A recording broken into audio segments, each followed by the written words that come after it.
Good afternoon, everybody, and welcome to the afternoon session for the World Manufacturing Forum. This is session number 3, Workforce Education and Human-Centered Manufacturing. My name is Thomas Kurfess. I'm a faculty member, professor of mechanical engineering at Georgia Tech. And today we're going to, or this particular session, we'll be talking about workforce development. The first thing I'd like to do, actually, is I've had a couple of requests. If you wouldn't mind putting your mobile phone on silent, and if you do need to take a call, if you wouldn't mind stepping out. I guess we had we have some requests along those lines.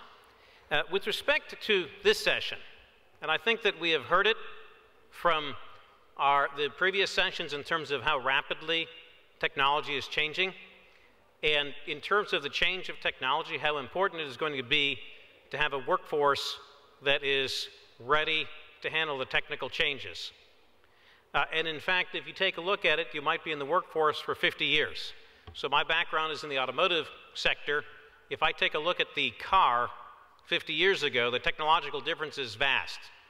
And so what this tells you is basically you have got to be able to re-educate, retrain your workforce to make it a flexible workforce, using the new tools and the new capabilities that are available to them.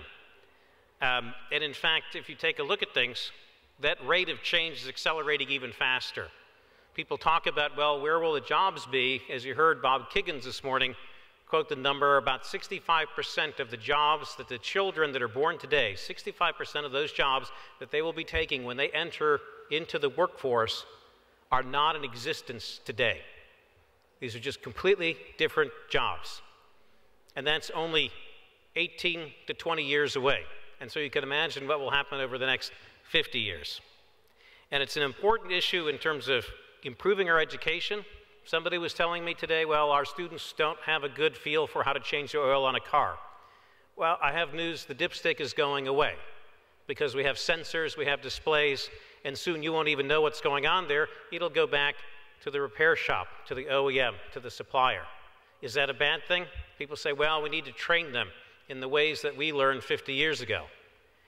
I liken that to somebody at General Motors saying in the 1930s, well, the children today or the new engineers today don't even know how to put a shoe on a horse, right?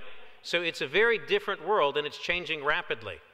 I think we have a different skill set, I think in particular, for the new workforce coming in. They're very different than we are, and you either try and train them in the old ways, or you embrace the raw material and make use of it. The other part is it's not just about the next generation workforce. It's about the current generation. We have got to keep training them. I know at universities we understand lifelong learning. This is something that we have to propagate through our entire culture, because your education is basically the amount of flexibility you have. It gives you the flexible workforce. That's what education is all about. So, in closing, before I introduce our first speaker, I really like a quote from a 20th century philosopher, Hoffer, and he basically said, in times of change, the learners inherit the earth, while the learned are beautifully equipped to handle a world that no longer exists.